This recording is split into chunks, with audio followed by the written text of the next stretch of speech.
Welcome to Go Get Great, the podcast for aspiring entrepreneurs and ambitious small business owners. I'm your host, Brittany, owner of Brittany Miller Socials and mother of 3. Go Get Great is all about helping you make life and business work together. You'll learn about the fumbles that helped get me and my guests to where we are today so you don't have to make them. So come join the journey with Go Get Great. Welcome back to another episode of the Go Get Great podcast. Today's episode is extra special because it is the 100th episode of Go Get Great. You guys, I cannot even begin to explain the feeling of recording my 100th episode because when I started my podcast, I honestly wasn't sure that I was going to make it past the first couple months. And we are officially at 100 episodes, which, if my math serves me, means that we're at about 2 years of podcasting, which is like mind-blowingly crazy. I am so beyond excited and grateful for every one of you who have listened to an episode, shared it with a friend, left it a review on Spotify or Apple Podcasts, or even just like mentioned it to someone. Everything you do helps support my podcast growth and also my business growth as well. So thank you guys so much for being here and for listening. So since this is such a special episode, I thought that we would do something special and something different. And if you follow me on socials, you know that I asked if anyone had any questions that you wanted me to answer.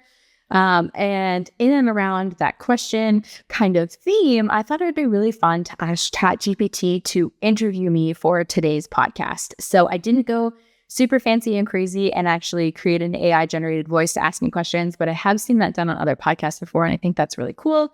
But it did have it put together a list of questions that kind of reflected some of the things that you guys were interested in knowing anyway. So today's interview / Q&A style podcast is led by ChatGPT and all of its fantastic capabilities. So let's go ahead and dive in and see what ChatGPT's got in store for us today.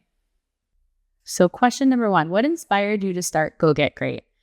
Okay, so I talked about this in a few different episodes, but I really loved the idea of having a podcast and being able to help people in an accessible way. And I thought podcasting would be really perfect for busy women who is kind of who I focus on serving.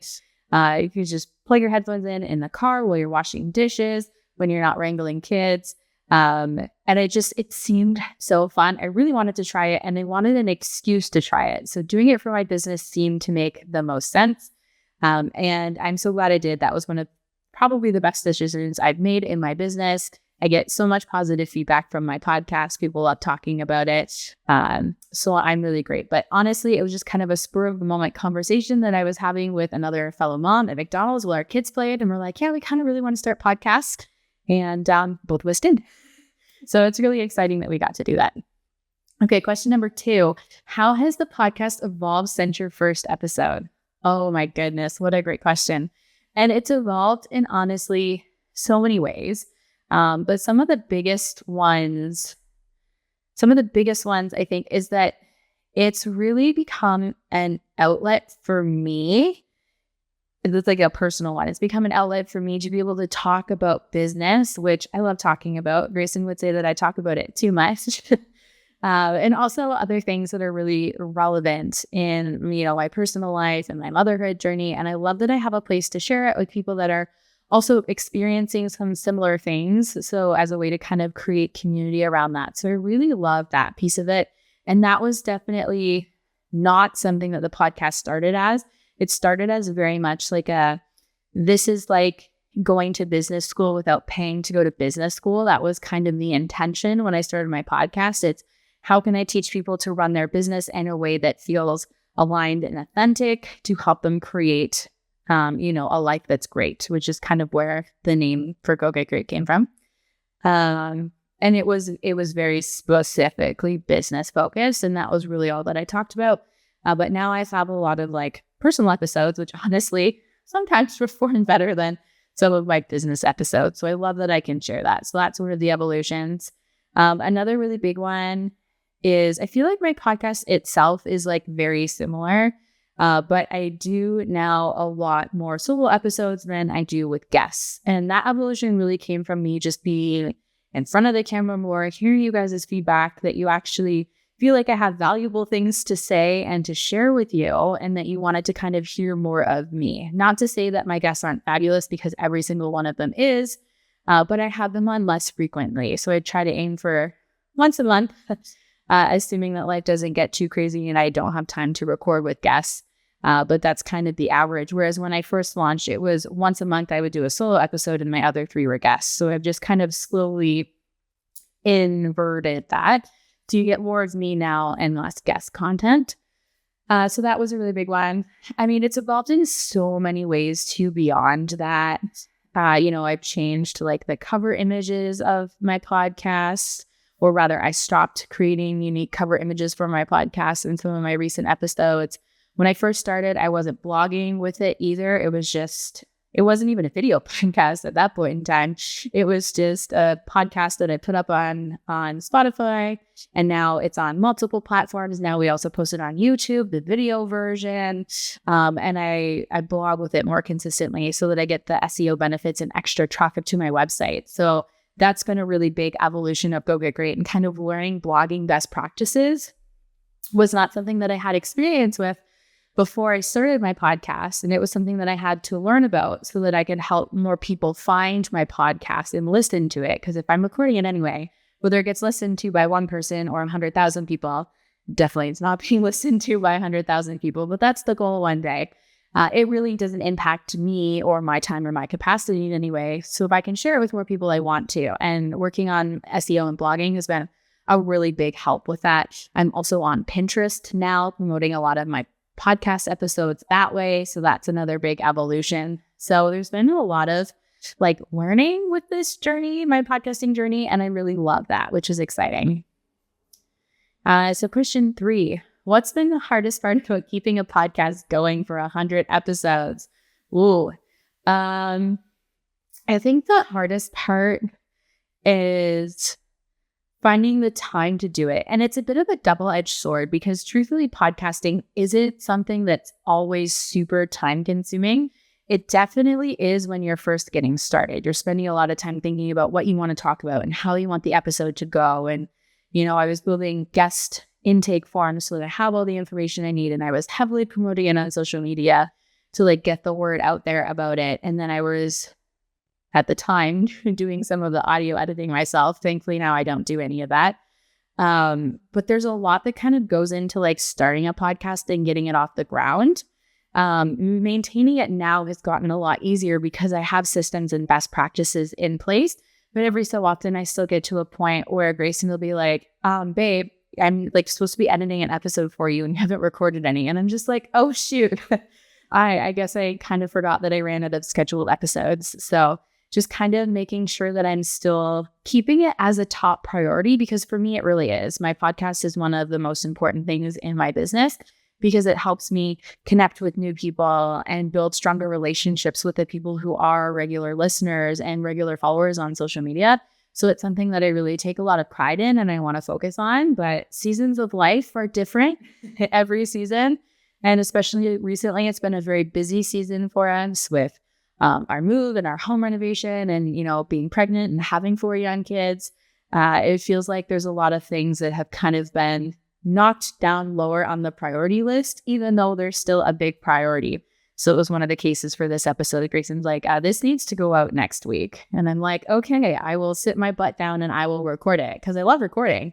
It's just the process of making time for it and making sure that that time exists in my calendar for my priorities. So I think that's just kind of the biggest thing for me right now, being in this season. Usually my podcast is like a well-oiled machine, and I love that. Question 4, what's something you wish more people knew about podcasting? Oh man, I could talk about this for hours, but I will try and be brief. So the biggest thing that I wish people knew was how much a podcast supports their business. I mean, I wish they knew that it was fun and it was easy, because truthfully, it can be. It can be as easy or as complicated as you want to make it. My podcast, I think most people would consider more complicated because of all the marketing pieces I do with it. But that's only because I have the time, I have the resource, and I have the skill set to do it. You don't have to do as much with a podcast as I do, and that's okay. Everybody starts somewhere. I just got finished telling you how much my podcast has evolved since I started, and yours could too. But most people, I don't think, realize how directly connected a podcast or blog or a vlog or anything like that is to the actual revenue you generate in your business. Because I think with podcasts, it can be, especially for service-based businesses, a little bit trickier to track those metrics, because you guys all know that people go through marketing cycles where they go from like not knowing you at all to being ready to purchase. And oftentimes we don't really know how many touch points are in between that period of time, or even how long that period of time is for any person, because it is different. But statistically speaking, you need, marketing experts a lot of times say 12. I think it's closer to like 30 to 50 now in our overcomplicated. And some of those are micro touch points. Some of that's seeing a social media post. But a lot of that can come from listening to podcast episodes, because you will really get to know someone, or I personally believe that you really get to know someone listening to a podcast. It's like kind of having an intimate conversation with a celebrity, even though I don't think that I am a celebrity, but like I listen to, celebrity podcasts like Amy Porterfield and Jenna Kutcher, and I feel like I know them. I feel like if I was in a room with them and we sat down to have coffee, we could chat a lot, probably by me leading the conversation, because I feel like we speak regularly. Like I feel like I have conversations with these people more than I do my family and friends sometimes, which is a separate thing. But it creates that kind of deep, intimate connection that people need to trust you, to hire you, to deliver a service for them, or to purchase a product for you. And a lot of people, I don't think, see that direct to sales connection. So they hop on a call and you might even ask, hey, where did you hear about me from? Well, you might have saw me originally on social media and you follow me on social media a little bit, but then you listen to my podcast episodes and you are on my email list and you hear from me so often. And the podcast is a huge portion of building the trust needed for people to then work with me. So like my podcast is 100% a sales tool in my business. I would do it even if it wasn't.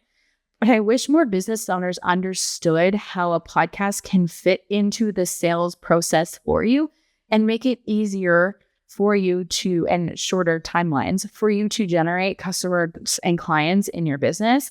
And I think more business owners would have a podcast if they understood that, which means that they would have so much fun podcasting like I do, which I think would be fabulous.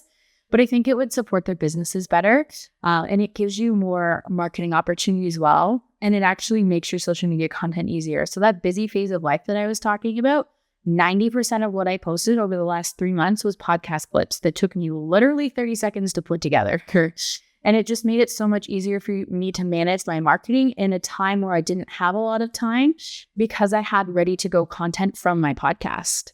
So that's kind of like another side perk of it that I wish people understood. Most people look at a podcast and they go, oh my God, I don't have time right now. How am I going to add more to my plate? Now I've got to record and edit and post and manage and market and all of those things. But actually doing this makes it easier for me to do the things that I was doing already anyway. I was already sending emails. Now I'm sending them about my podcast. I was already posting on social media.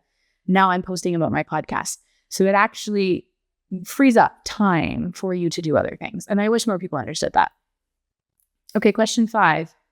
How do I come up with episode ideas and decide what to share?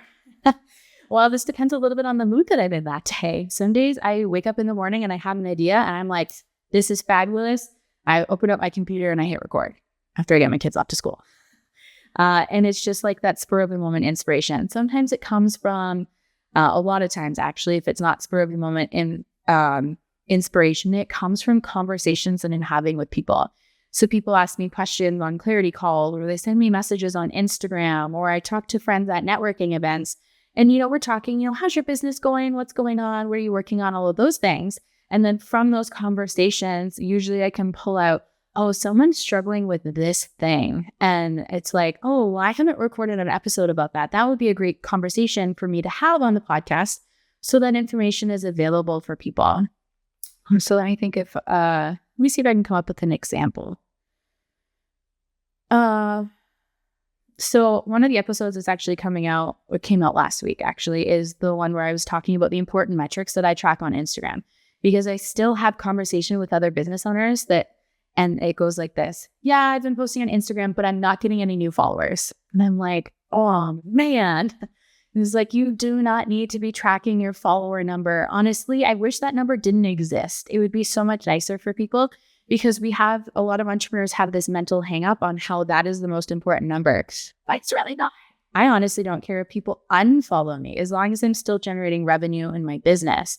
That's the most important number that you need to be looking at, and how your social media efforts are contributing to the revenue you're generating in your business. So the episode that I shared last week was me talking about the metrics that I actually look at on Instagram that help me determine what is working and whether or not that's translating into income for me in my business. So go back and check that episode out if you haven't listened to it already. I will link it in the show notes. But a lot of my episodes idea comes from conversations like that, of me realizing that there's just kind of like a knowledge gap between things that people are doing and saying and things that I wish they would do or say, because it's a better marketing practice or a better business growth strategy in general. And a lot of times too, my ideas, especially for my guest episodes, come from connecting with fantastic people online and going, I really love you and your energy.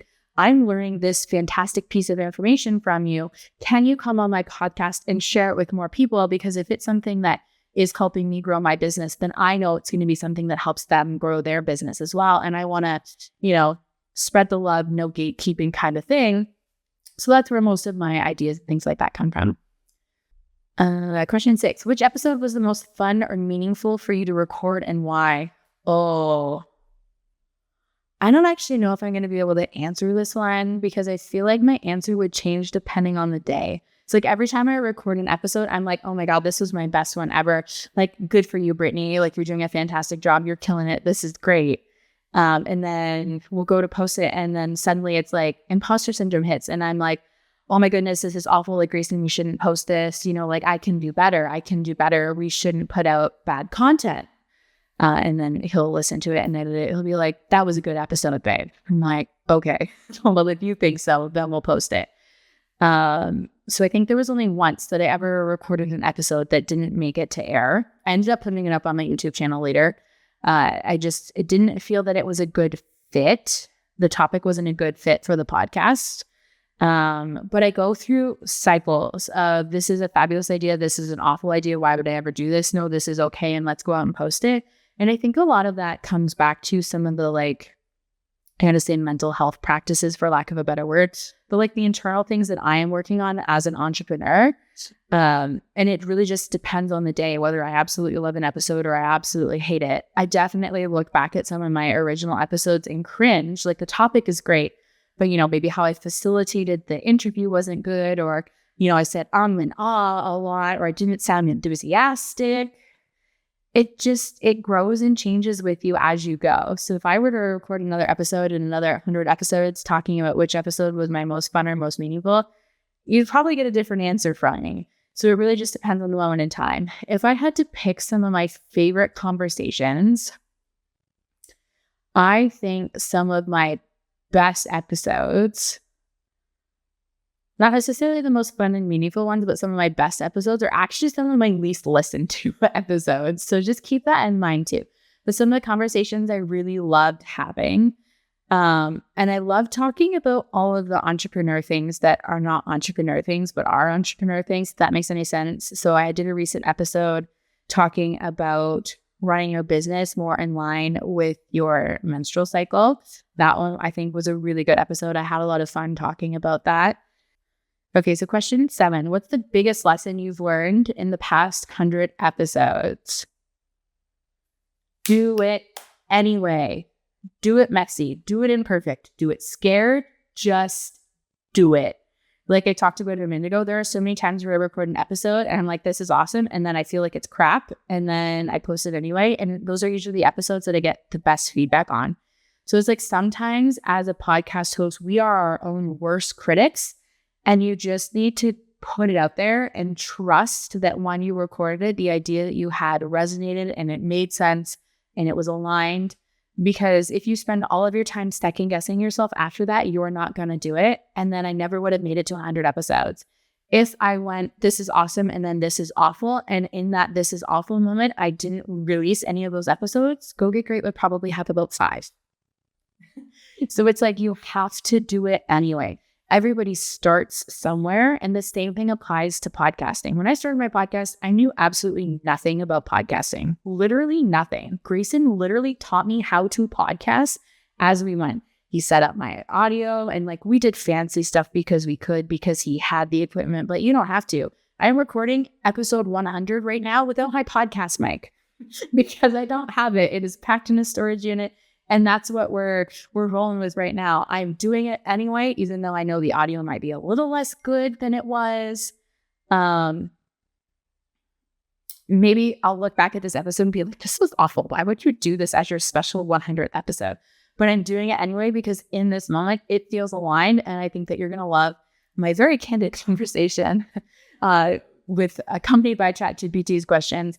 Because I'm doing it anyway. And that's the biggest lesson that I learned over the 100 episodes. Try something, see if it works. If it doesn't, whatever, you did it anyway. And now you know not to do that again. Or you did it and it was a smashing success. And you're going to do more of that because you did it anyway. You are never going to learn what works well if you don't do something.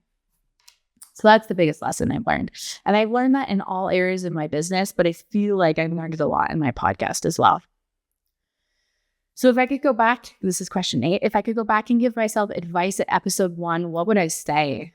Oh man, probably the same thing. Just do it. Trust yourself that you can do this. You're going to look back in 2 years and be absolutely awestruck that you have made it to episode 100, but you will never make it that far if you don't post episode 1. So like, good for you for doing it.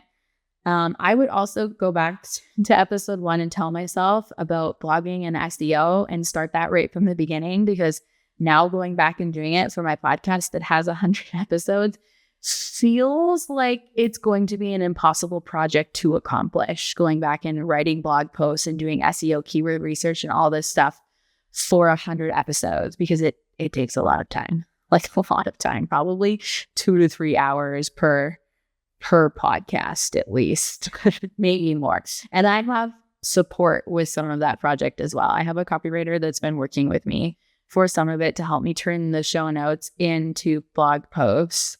So it's a bit of a beast, but I see it in the results, in the metrics of my business. I'm getting more website traffic. I'm getting more opt-ins to my email list. Some of my recent sales from my promotions have come from people who found me on Pinterest and through my SEO work. So I know it's working and I know those hours are worth it. But as someone who just likes to cross things off of a to-do list, having 100 episodes all under the same optimized blog posts for podcast feels like I'm never going to actually get to cross it off. So I would go back to myself at episode 1 and be like, spend some time learning how to do this and do it from the beginning. That being said, if you're starting a podcast, you don't have to. You can do what I'm doing and go back and do it after. That's okay. Or just decide you're not going to do it for some of your episodes, which I may eventually get to that point where that's what I do. But that's probably what I would tell myself right now. But that advice is specific for me and my business and my knowledge and my skill set. So maybe take that one specifically with a grain of salt. Question 9, how has the podcast helped you grow your business or personal brand? We already talked about that. Question 10, what feedback from listeners has meant the most to you? Literally all of it. You guys, I get so excited, so legitimately, unrealistically excited every time someone messages me and says, hey, I listened to this episode of your podcast and I really loved it. Thank you so much. It makes my whole week. It is absolutely amazing to know that people are listening to my episodes and they're enjoying them. They're learning something from them. And then, poof, now I have more people talking about my podcast and listening to my podcast. A lot of those people end up turning into clients too, which is just like a cherry on top. But every little message, whether it's a DM message, or whether it's people responding to emails to let me know they listened to the episode and they really loved it, or leaving me a review on Spotify or Apple Podcast, I love those too. If you haven't done that yet, I would really heart you if you would leave me a review. Apparently doing that, and the heart emoji and the video has hearts on the screen. That's cool. You'll see that on YouTube if that's where you're watching. It means so much to me to get your feedback and that you're willing to tell other people, myself and friends and whatnot, how much you like my podcast. Like, absolutely love it. Okay. Question 11, how do you decide what to teach versus what to sell? Ooh, okay. This was like a really fun, like high level strategy question. And I really like this. So truthfully, there is a very imaginary line for me between what I teach and what I sell, because oftentimes I teach on my podcast more than I should. A lot of the stuff that I talk about probably should exist in a paid format, but I don't like gatekeeping. I think it's dumb to just make people pay you for information that you're going to tell them anyway. And I share, like I said, probably a little too much on my podcast sometimes, and that may or may not impact my revenue, but it is what it is. I'm not going to change that. But if I were to really like sit down and think about the line, usually I will teach you anything. You have a question, I'll record an episode about it. No problem. What I will sell is my time and my attention to your specific business. So for me, that is where I draw the line. I can only do so much in my business because my time is constrained. So if you want me to look at your business and give you specific feedback, that you need to pay me for. But if you just have a question you want an answer to and you're going to DIY the crap out of it after, kudos to you. I will tell you how to do it. So for me, that's where my line is. For a lot of people, industry experts, and again, I sometimes hate saying this word, industry experts, but industry experts usually say that 20% of your content is free and 80% of it is paid. So meaning that if we'll use my Profile to Profit course, for example, because I think that's going to be easier for you to kind of conceptualize because I've talked about it quite a bit. So I created the course, and then basically I've picked a random 20% of it, and I talk about it for free on my podcast. So maybe I talk about how to optimize your bio for SEO is a new module in the paid course.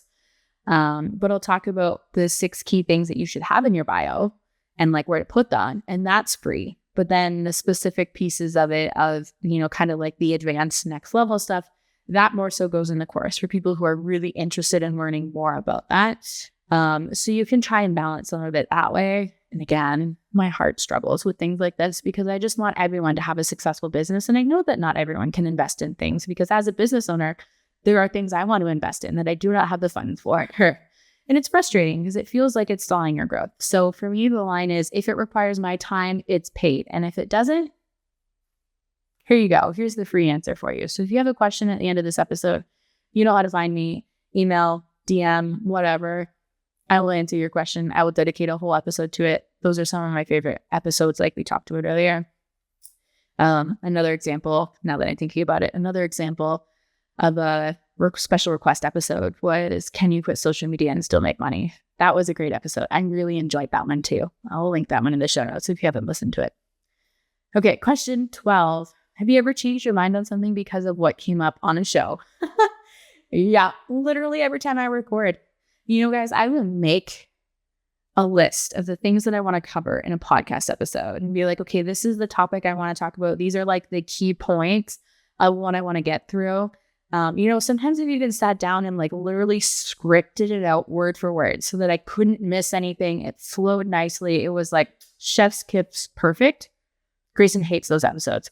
Absolutely awful. He's like, please don't ever do that. Please, please, please do not ever do that. He's like, for him, it's more so frustrating for him to edit because I'm constantly stopping to check my notes to make sure I'm literally reading it line by line. But I've been there. I've tried that. And then I have episodes where I literally just turn on the camera and talk, kind of like this one.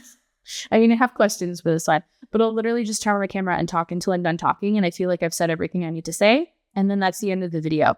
And ironically, those are the best ones. With no structure, no format, and just like free flow, whatever comes to mind is what we go with. But usually it's like somewhere in the middle. It's usually a list of key points that I want to get through, but then I'll just like talk as I go and then come back and reference and be like, oh yeah, I haven't talked about this one point. And then that starts like a whole other thing. So like literally as I'm recording, my episode structure and when I'm talking about changes based on the like random ideas that pop into my head while I'm recording, because that's my recording style. It works really well for me. Someone else is probably listening to this having a panic attack when I'm saying that I literally just turn the camera on and go for it because they need that structure. They need that script. And that's fine. That's just not my style. So yeah, I changed my mind with literally every episode, the topic titles, what I talk about in each episode, the examples that I use, and just whatever feels good in the moment. That's me. So we have a couple of fun personal questions here. So these are not necessarily related to anything that we've talked about, but here we go. So what's my go-to coffee order while editing episodes? I probably should have proofed these a little bit before reading them live on a podcast episode. Well, for starters, I don't drink coffee and I don't edit my own podcast episodes. But I can answer for Grayson. And when Grayson edits, it's water, because the only thing this human drinks is water, which, to be fair, is mostly what I drink too. So, that works well.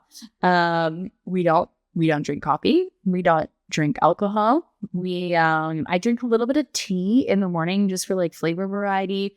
And I have, it's not really protein powder because that goes in my shakes when I drink those, but like it's called Energize, but it's kind of like healthy caffeine, I guess. But even that I don't use very often. But if I'm feeling like I need some flavor, kind of like Neo, but with energy, I guess would be a way to explain that. Occasionally I'll do something like that if I just need like a bit of variety, but like mostly what we drink is water. So there you go. You learned something new about us today. We drink water. What's something your listeners would be surprised to know about your podcast process? Okay. So you might be surprised to hear that I have a formal podcast procedure document. Maybe you'd be surprised to hear that I have that. I don't know. You can decide what you'd like to be surprised by. But I actually did at one point in time sit down and literally think through everything that I do in my podcast, when I do it, how long it needs to be done before, my posting deadline, who's responsible for doing each thing. Because like I said, I do have a copywriter that helps me with some stuff. And at the time I had like a co-op student that was helping me. That was hummus.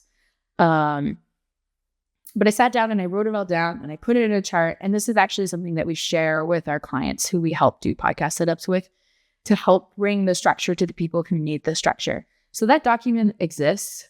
I have not looked at that document in probably a year and a half because I didn't create it when I first started my podcast. So there is a structure, there is a flow.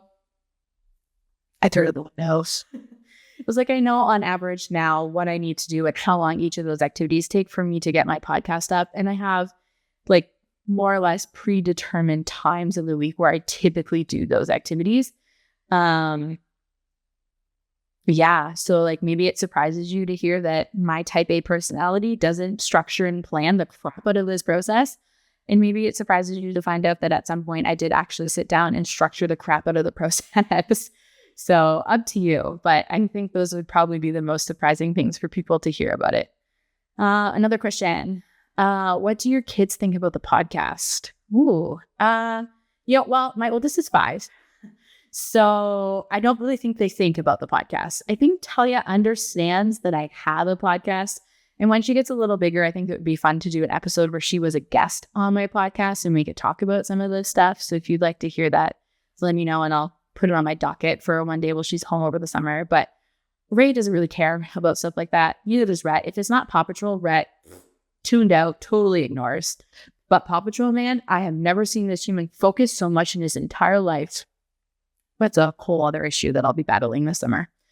I think Talia thinks it's cool that I have a podcast though.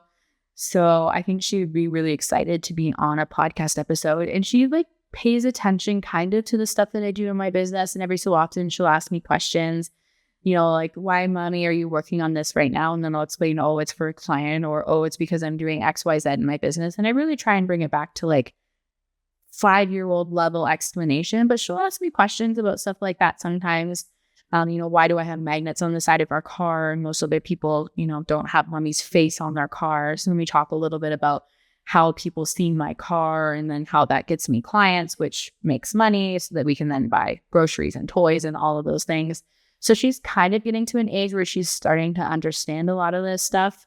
And she understands social media, I think, more than I would like her to, because every so often, she did this a lot more when she was younger, but every so often she would pick up my phone and be like, holding it up here in like selfie mode. Hi guys. And she would like wander around the house fake videoing things because she thought she was videoing, but she didn't know how to actually turn the video camera on. So she's definitely kind of absorbed a lot of that like understanding and entrepreneurial energy. And at some point, I definitely could see her picking up on the podcast energy, like having her own podcast when she's older. I'm not so sure that Rhea or Rhett will. We're still to be determined in that area, but that's about the best I can do. My kids are really old enough to kind of fully understand the podcast concept yet. Okay, next question. Who would be your dream guest for the show? These are feeling less fun and personal and still business focused. But anyway, you know what? I think that a dream guest for my show would be like Amy Porterfield or Jenica Jer, because to me, that would symbolize that my podcast, quote unquote, made it. Like I was in the big leagues now to have a personality like that on my podcast, or someone like Mel Robbins. That is like a decade in the future vision board-esque kind of Britney situation. That is what I would like at some point love to see and kind of have those conversations with those people. Because like I said, I listen to them quite regularly. I feel like we're friends, even though I know we're not. But it feels like that because I am a listener of their podcast. And I would love to have them on and kind of have them have an actual two-sided conversation with someone who was listening to their podcast for so long. So I think that would be really cool. They would be some of my dream guests. Okay, nearing the end of the questions here. Looking ahead, what's next for the podcast? Challenging to answer because like I said, I kind of like fly by the seat of my pants with the podcast sometimes, even though the structure exists and I ignore it. I think some of the things that are really next are really not things that from a listener perspective that you'll notice, but I really want to get more consistent on the back end with the blog optimization for the show notes. I've been more consistent with keyword research and building those into like my titles and descriptions and stuff to get the reach. I think some things that you'll see coming, so this piece of it you will notice, is you're going to see a little bit more personal content because I'm in a season of my life where it's a little bit more personal than business. I still have my business. I still keep things up. I have my clients. I look after them. But more of my time and energy and my creative focus, which for the last 3 years I've been giving to my business. Looking back at a list of all the things I've created in the last few years, it's like actually insane how much I can put together. So I'm kind of in a phase where I'm just taking what I've created and I'm optimizing and streamlining all of that. So that's not stuff that you guys see. But that's kind of what I'm working on so that I can spend more of my time and my creative energy working on things like fun meal prep for my kids. As weird as that is something that I'm working on, and trying out new recipes because I enjoy being in the kitchen. And I love playing board games. So we're going to be doing more of that. And I'm just kind of in a phase of we're working on our home rentals. This like peak optimal creative energy focus. So I'm going to be spending a lot more time doing some of those things. And I'm so grateful that my business is kind of now in a position where I get to have a little bit more of a focus on some of that and a little bit less on my business. That's super exciting as like a business owner.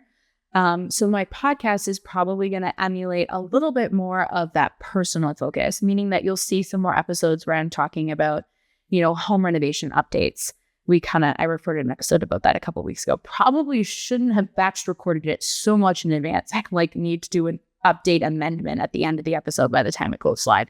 We'll see. But I'm going to be talking a little bit more of that stuff too. And you'll probably see me a little bit more active on my actual personal Instagram page rather than my business page because of the season of life that I'm in. So that's going to be what's reflected in my podcast. So from a forward-facing perspective, that's what's next for the podcast. There's going to be a bit more of a motherhood focus, and it's still going to be business related.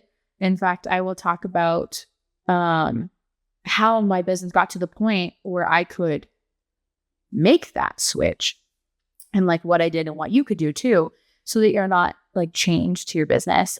So we'll talk about that lots on the podcast. And like I said, from a back-end perspective, it's just really streamlining, SEOing, blogging to get more traffic to to see, and more people to see the efforts that I've already put into growing my now 100 episode podcast, and then some, because I've got like another dozen or so batch recorded already. So that's what's next for the podcast, and a little bit of what's next for kind of just me as a human and me as a business as well. So let's see here. Next question. Are there any new formats, topics, or projects you're excited to introduce? So I kind of talked about this a little bit in the last question. Not so much from a podcasting perspective, really, even, or a business perspective.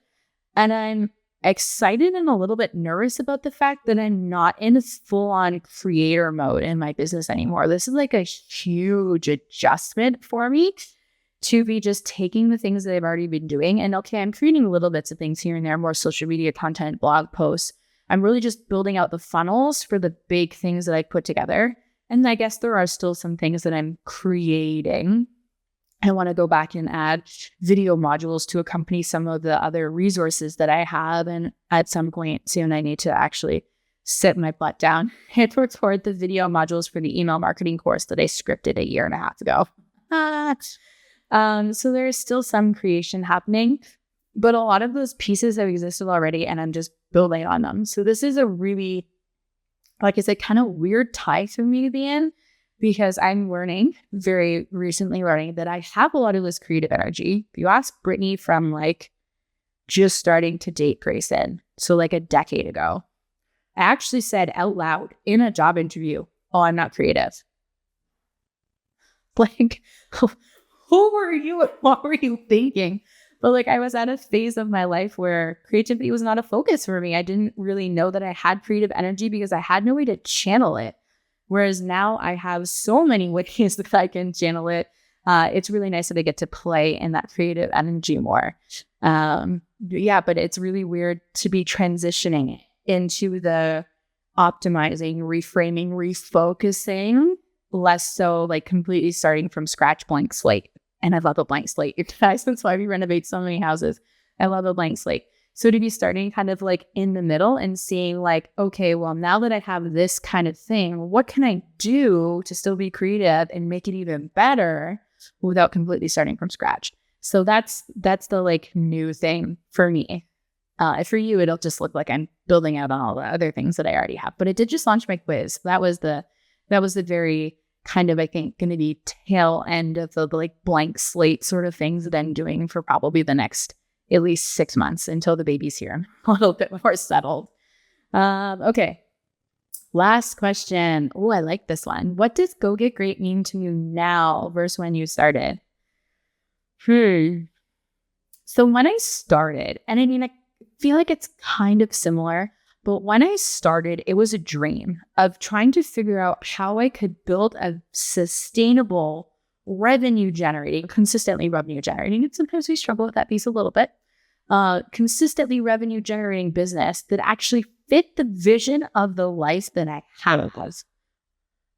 Because I think so many times we're like, oh yeah, it'll be great. I'll just work a couple hours. I'll make boatloads of money. I'll spend lots of time with my kids. I'll homeschool. I'll make all of the bread from scratch, nothing from the store. At least that was, I don't want to say delusional Brittany, but like that was a very idealistic Brittany a couple of years ago when I started my business. And I did realize, as someone who went to school for business, didn't realize how much actually goes into building and marketing a business consistently to get to the point where you can have those things and still have the income associated with it. So now I feel like Go Get Great actually means that, and I can say it confidently. It's like I can teach you how to make your business work for your life. We're going to blend the two. It's going to be great.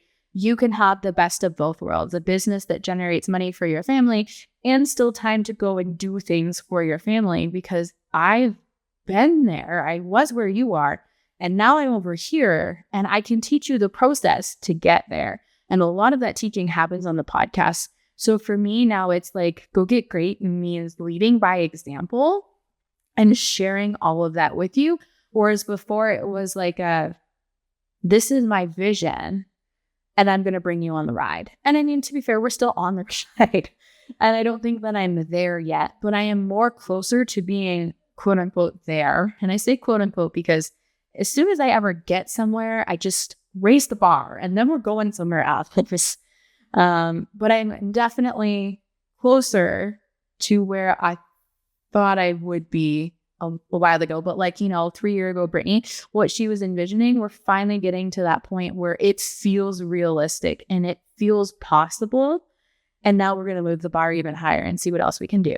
But I'm, still bringing you along for the ride, but also teaching you what I have learned over the last few years. And like I said, a lot of that is in my podcast. So I really do feel like I picked a good name. Usually I second guess my names like no tomorrow, but I don't think I'll ever change the name of my podcast. I really love it. I'm so happy about it. And that's what Go Get Great means to me now. So thank you guys so much for tuning into this episode. This is, as always, a little bit longer than I thought it was going to be. But I hope that you had fun and I hope you liked the questions that ChatGPT asked me. If you have more questions, you know how to find me again, DM, email, whatever works for you. Always happy to do, like I said, special request episodes or do like a part 2 to this if there's other things you want me to talk about. But I thought this was just kind of like a fun little bit of reflection, a little bit of strategy and teaching, and, some fun for 100 episodes. So, pat myself on the back here for making it this far. And like I said, I got more episodes batched. So, it kind of feels weird to be saying, oh, this is episode 100 when it is, but this is actually probably episode 108 that I'm actually recording. But that was just because I prepped some that are coming later. So either way, I'm really excited to be on 100 episodes. I cannot wait to continue serving you guys and helping you and just sharing my life and my business and my dreams and my goals and my learnings and all of that fun stuff with you. So thank you guys so much for being here, just listening as a listener in general, but also at the end of this episode. It means a lot. So I will see you guys next week. Thank you so much for tuning in to Go Get Great. Thank you so much for tuning in to Go Get Great. I hope you found some useful tips and tricks that can help you make life and business work together. If what I said resonates with you, please share it on social media and don't forget to tag at Brittany Miller Socials so that I can celebrate you for taking those first steps towards achieving greatness. Remember, success doesn't happen overnight. It takes dedication, hard work, and a lot of spirit. So don't be afraid to dream big and go after what you want. Keep striving for greatness. You get closer with every step forward, no matter how small they may seem. Until next time, go get great.